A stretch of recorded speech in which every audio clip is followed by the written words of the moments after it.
Well, welcome, Ahmed. Ahmed Toahamy has been working with the Parent Hope Project for a while now, and I first met you, Ahmed, in Sydney, and then working on the South Coast area of New South Wales. And tell our listeners where you are now. Yeah, now so it's been a journey. First, I met you in Sydney back in 2016, and then later we collaborated in Wollongong. But I've since moved to Abu Dhabi, working in a clinic called Morsley Health, which has been interesting. Yeah, so moved around a little bit across New South Wales, and then now a big international move. Very different demographic, very different country. So a bit of a new adventure, but it's been interesting. Yeah, thanks for having me on. Well, I appreciate it very much, and I think it'll be interesting your reflections on what's similar and what's different as you move across cultures and socioeconomics. We might touch on that. But how long have you actually been working using the Manualized program, the Parenthood So I think I Manualized finished. program? Yeah, no. So I think finished my training roughly 3 years ago. I think it was around April 2023, if memory serves me.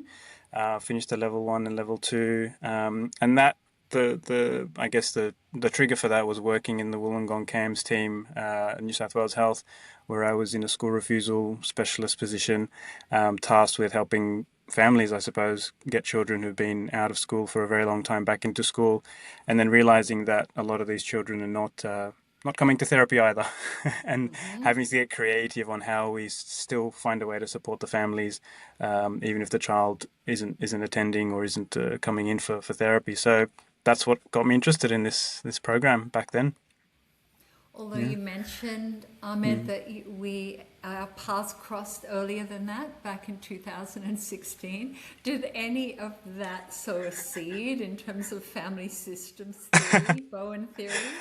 It did. I would say definitely that did sow the seed. So I was still a provisional psychologist at that point. I think you were running a supervision session at the Penrith CAMS. Um, I was under clinical psychologist Samina Whale at the time, and she was like, "Oh, if you're free, come along." And I was like, "Okay," and didn't have much to do that day. But that was very, very eye-opening in how broad and how comprehensive, you know, your conceptualization, how you were thinking about the family that was being discussed. And to me, it just seemed like, wow, there's so much more in this rather than just a child. And it was a seed that I didn't water for many years, going into normal sort of conventional treatment, and the team I was in after that, there wasn't so much space for that. But it's definitely a seed. And then I came across one of your colleagues, actually ended up working with her for a number of years in my next role. And then the seed sort of from then started to grow and and really matured once I got to Wollongong and I was faced with the problem. I think up until then, I wasn't really having to confront the need for thinking a bit more broadly, and status quo, conventional thinking worked, I would say, well enough. Um, so, yeah, no, definitely sowed the seed. Thank you. Yeah. And perhaps you can Yeah, talk about what you did yeah, with the problem that you had in front of you with kids who wouldn't engage in therapy, school refusal. But we'll yeah, get into that, I yeah. suspect. Mm. Approximately how many parents do you think you've taken through part of the program or all of the program? All the program. Yeah, so I think in Wollongong, I probably had about 10 or 12 that kind of went through the program. And then maybe a couple of others that were partial or sort of, didn't necessarily complete the whole program for various reasons. So, yeah, so that's sort of a rough number. Here in Abu Dhabi, I've had three families who finished the program so far, and about another sort of, I'd say another 10 that are on the way, whether there's at various stages of the program, some nearly finished, some halfway through, some at the beginning. So, yeah, all up probably, I don't know, I'd say 20 odd. It's quite a lot. It's Yeah, yeah. building, just starting to Yeah, it's get slowly things building. Yeah, going where you are. yeah. And Mm. how have parents responded in your different contexts to being introduced to this way of working when a child is symptomatic? Yeah, yeah. It's and it's very natural for the child to be symptomatic, and then the parent want the child to receive the treatment, and it's a very typical medical model. In some ways, it's logical. I guess there's been some similarities, I think, across Australia and across the UAE. I mean, there's a big expat population here too in the UAE. So a lot of people from the UK, people from America, people from Australia, and various parts of Europe. So I think the cohort I've sort of been working with is still mainly expat, but there've been a couple of, sort of people from the Emirati background or from the Arab background as well, which we've tried to recruit them to be part of the study that I'm also doing to get a bit more data cross culturally. But I think three categories have emerged for me at least. Category one is parents who from the very beginning get the logic, they understand it, they can see the bigger picture, they can see the part that they would like to play with the child's development, and they're on board, um, out of out of it being very logical, or they've tried things in the past and it hasn't had the effect they'd hoped for, or they're desperate and nothing else has worked, and they're at that point. But the point is that this category is open to trying something new, to thinking a little bit less conventionally, and these parents I feel are the ones that have really, really good outcomes. They steadily grow in their thinking, they're engaging with the ideas, they're becoming less and less child focused and more reflective of their part and how that, can play a really significant part. And they're really committed to making themselves a project. I think it's category one. Category two is they're a bit more skeptical. They're perhaps a bit hesitant. I'm not going to use resistant, but there's sort of a healthy perhaps level of skepticism Caution. that they come Yeah. caution, yeah, perhaps caution. Initially maybe they're finding the work a bit uncomfortable, maybe even irritating, maybe even getting a bit upset. It doesn't make sense. It's, what's going on here, this isn't clicking. But they've got enough capacity to be willing to give it a try, and we'll see it through. And I found What this do you category. think's most uncomfortable for this group of parents? I think linking it all together, I think the Parenthood Project has got sort of 6 or 7 key ideas that as you build on it, it makes more and more sense as you go along.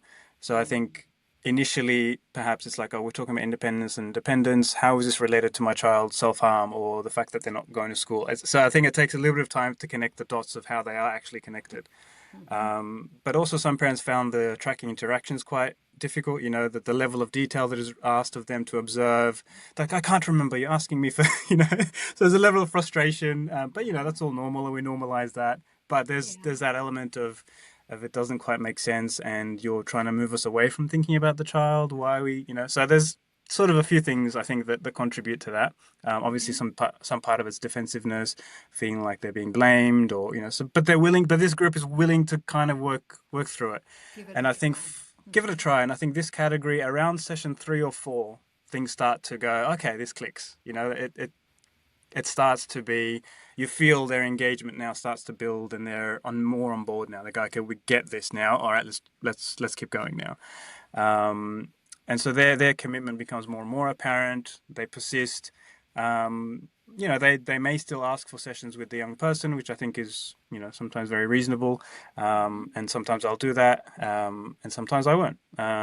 But that's that category. And then the third category is just a category who they can't get on board. They're for various reasons stuck in a child focus. Either they do start begrudgingly and then discontinue, or they continue being resistant, or continue to take it back to a child focus, or they don't start in the first place. So I think that's what I've noticed in terms of parents' responses.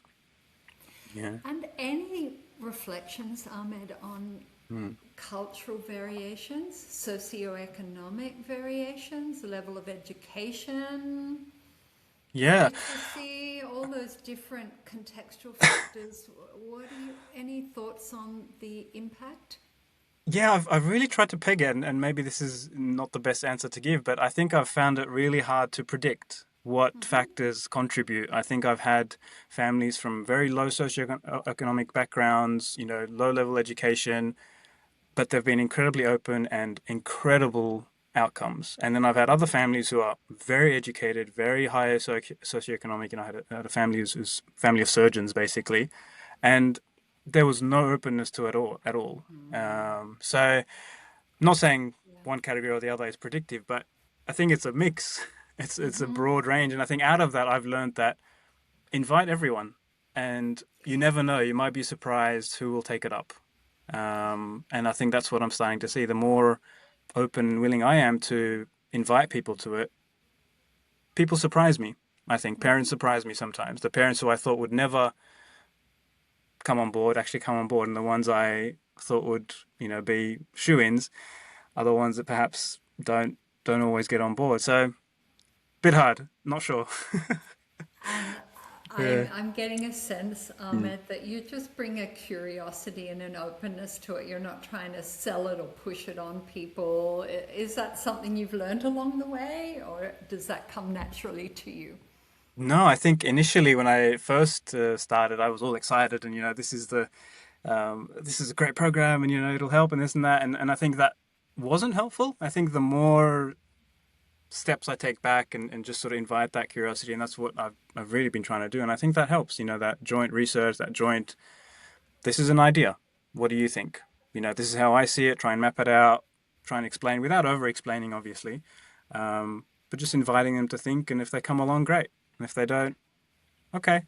you know, not trying to be blasé or sort of detached about it, but being a little bit okay, like being a bit more neutral about whether they take it up or not. Yeah, Um, yeah. yeah, Not too intense. The same thing, yeah. it's a bit of parallel process, isn't it? With what parents help towards lowering their intensity and what they're trying to sell and reason with their child over. Oh, absolutely, The absolutely. difference it makes. What Yeah, about the introducing it to your colleagues and your senior people that are yeah. in the field? We're talking about introducing it to parents, but any reflections on how it's been received by other clinicians? I think yeah, it's been a bit mixed. I think people are uh, you know I would say overall, I think it's been well received, but it's still very early. So I think people are sort of cautious. But people are starting to refer to me. They're thinking about, oh, we have these parents who we've done some intervention with them, but maybe we're not hitting the mark. Do you want to invite them to consider being part of this program? So there's sort of this begin. It's a very early process, but beginning to you know. Yeah, go, okay, that's it's something maybe worth exploring. So I think there's a level of acceptance or a level of curiosity and a level of yeah, let's see what this is. Where does this take things? And how do parents take it, and what impact does it have? What does it achieve? I think that's a question that people are asking, and so hopefully we can give some good answers as time goes on. Yeah. And you're Yeah, being supported with research which says something. yeah, yeah. Like there's a Um, curiosity to dig a Definitely. little deeper. Definitely. I think yeah, so that's all you can ask for, I think at this point. Something so new. Yeah. And what would you say are impacts on parents, families, symptomatic kids? What have you observed? Yeah, I think the most common response across the board is how much it's helped the whole family unexpectedly. So I had a mum, for example, who, she'd done some psychotherapy education in the past, and she'd read about Bowen, and was quite familiar with the theoretical aspects. And then she reflected at the end. She's like, "There's something about this program that brought all this to life. I knew all of this stuff, but now I'm living it in a way that I didn't quite expect this to be as beneficial as it was." And I think it speaks to, um, uh, I guess that it feels like it's a program that is very designed with every part of it in mind. The theory, it's embedded in how the whole program is designed and run. So I think that was one. But generally, we do see a significant decrease in the symptoms, whether it's a behavioral problem, whether it's anxiety, whether it's depression, um, and I think that's been quite clear, but also a growth in independence, the parents feeling less exhausted, feeling less involved, feeling like they can step back. I had a mum the other day just at session 2 talking about, oh, I'm starting to feel like a bit of freedom. Like I don't have to keep helping him with his homework every single time he's stuck. So there's a burden that is being alleviated. I think there's a lot of pressure in some families that the mum has to give so much and has to, absolutely dedicate herself to the child, and that's admirable in some ways, and the culture certainly ennobles that perhaps, or views that as noble. But these mums are burnt out, and for them to have an opportunity to go, okay, I'm supporting my child to grow and to develop, but in a different way, is really reassuring. And see sibling relationships get better. I had a mum just yesterday was saying, "Oh, but he's got problems with his siblings. Will this help with that?" you know. Mm-hmm. So that was interesting. But I What think, do you yeah, think is the key factor that mm, helps open helps it up all. these family relationships? I think in a way the simple idea of tracking the interactions. I think it's very direct, it's very truthful, it's very honest, it's very confronting without Mm-hmm. being embarrassing or bringing up defensiveness, or it's very just look in the mirror kind of thing. And so one of the parents made a comment like, this just forced me to look in the mirror, you know Mm-hmm. which was hard and helpful. Yes. you know Yeah. so I think that simple, and the persistence of just doing that again and again and again every session, slowly, gently, the parents start to develop the insight themselves and see the part that they're anger, that they're shouting, that they're punitiveness, or their over involvement, or rescue attempts. Um, I think that I would say that's my impression. That's the most powerful part. Yeah. And Um, back to your days where mm, you were heading up a school refusal mm. treatment center, what did you learn observing parents in that really stuck, tricky situation with their kids? Um, I think the parallel process really became really important. You have a child who's helpless, you have a parent who's helpless, who's coming to a professional with a huge level of helplessness, and then I initially felt very helpless, and then I'm going to the psychiatrist, for help, or somebody else to, or my coach, and so the challenge was to interrupt that process, as Mm. difficult and as fighting the grain sort of feeling that is, um, for the families that could just hang on and just tolerate that discomfort, tolerate that uncertainty of not having the answer, or feeling a little bit confused at the end of a session and not having it all tied up in a bow. That was the hardest thing for me, but from the training in that was a really important thing that I took away of myself as a therapist in that moment, was really powerful for the families. Um, and I do it better than in some families than others. But I think that was a really, really big thing, because I had kids who were not going to school for 2, 3 years. Yes. So there's no hope anymore. Other And did interventions have you been see tried. any Mm. shifts with the Yeah. level of Oh, chronicity? absolutely, absolutely. I had one single father. His child had been basically out of school for aggregated over a few years, at least 3 or 4 years. Um, and he stepped up. He started to. The interaction was so simple. It was things like morning routine. There was no really complicated fight or anything, but it was just simple routines that dad changed his role, how he was, doing too much, and the child was at school full time by the end of 2 months, which I would never have expected. Yeah. And I don't anyone expected that. So I use that as a And bit of it's a. not a cookie cutter approach, is it? It's not, and What he yeah, came up with and yeah, had to adjust about his interaction will be absolutely, different for every parent. absolutely, yeah, Yeah. and not, yeah, And I and the wonder pace. how Mm, is that different to mm. the other approaches out there with parents that you've seen? I think I mean, I'm a clinical psychologist by training, and most of our training is very much around, CBT based or child focused therapies. So I won't comment on sort of the family therapy field, which is obviously very much along this line. But conventional treatments, the medical system, um, you know, I think they're in sort of two categories. You have the parenting programs, if I could call it that. That are very instructional, very educational. They're very they've got a lot of techniques, a lot of strategies. And a lot of them have an incredible level of research behind it. They use videos, they use role play, they use observations. So there's a lot of that, but it is very child focused. And then the other category is, sort of the child is in therapy and the parent is a supporting role to help the child learn skills, or whether it's CBT for anxiety, whether it's um, executive function training for ADHD.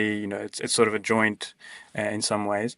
But I think this is different in that it's really focused on the self of the parent and the role that the parent is playing, and that 50%, if you want to call it that.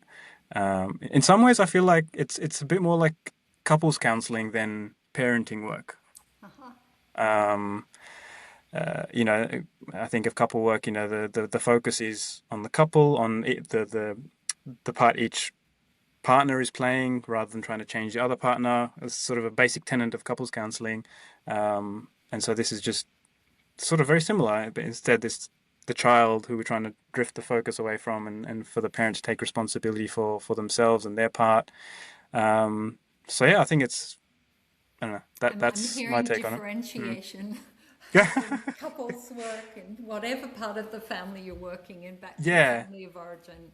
It's Yeah. all Yeah. embedded in Yeah. what are the markers of differentiating a self out of that fusion we all get Yeah. into. Ahmed, I could talk and talk. It's so interesting, your particular perspective, coming from ClinPsych as well, and your conventional training in ClinPsych. I do want to add just a couple of other questions. One is about that. I think I've heard clinical psychologists moving into a more family systems approach, being very worried about their slippage from pure CBT, and is that going to be detrimental? So let me ask that question first in terms of your journey with that, and what you're employed to do at Maudsley Health in Abu Dhabi as a ClinPsych. I mean, how do you manage all of those tensions in terms of your clinical identity?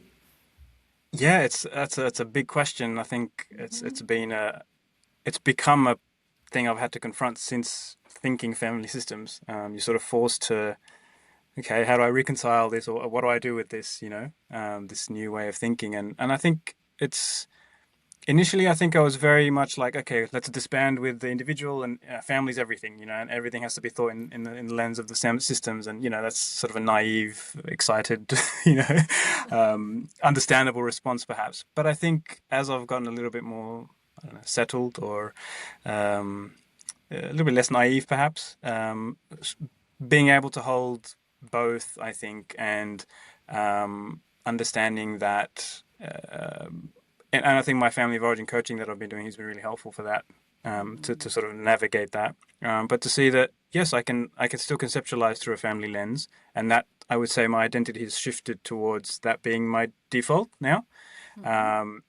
But also acknowledging that within that there's still space for a child to have, CBT for anxiety, and I say that to parents now. I said when I share my feedback, for example, I will say, yeah, my initial, or my preferred formulation, or my clinical opinion is that, I think we should start with some parent-based work and then review at the end. And if it feels like it's still needed, happy to do some, a course of 12 whatever sessions of CBT for the young person, and see how that goes. So I'm just sort of trying to I think I'm reorganizing the priorities rather than saying one or the other. Um, Interesting. so that's where I'm at in the journey. Whether that's where I end up in 5 years from now, I don't know. But that's how I'm juggling. But it's a hard one. It's a really hard one. But I think I am trying to redefine my identity a little bit more as a family systems person. Um, and yeah, it's a I don't know. It is hard work. It is hard work when the pressures to keep seeing the child are there from the organization level, from an insurance level. But I'm trying to carve it out. I'm trying to persist. Not trying to champion this in a way, but just trying to be me. This is how I think. This is how I formulate. This is what I think is helpful, based on my clinical experience, based on my knowledge, based on my observation, and I'm willing to take you along to share that. Um, Yeah. I and think honestly, really it's been interesting clarity how. in that. Hmm, hmm. Just self clarity, good eye I think so. position. Yeah, yeah. without it But being pushed on it onto other people. yeah, yeah. Um, so I think it's a process. It takes time. It's hard. I was unsure at various points whether I could continue in this role while thinking this way, because then if you're forced to work in a way that isn't in line with your values and that, it becomes quite hard. Yes. But I think you just persist and stick to the I position. And people respond to that. I feel like my manager particularly has responded quite well to that and respected that. Okay, I can see how this is how you want to work and sees the value in it, and sees my persistence and try not to be dogmatic, but seeing that this is important. It matters. It's got purpose. It's got clarity behind it. It's got rationale. It's got thinking behind it. Um, so yeah,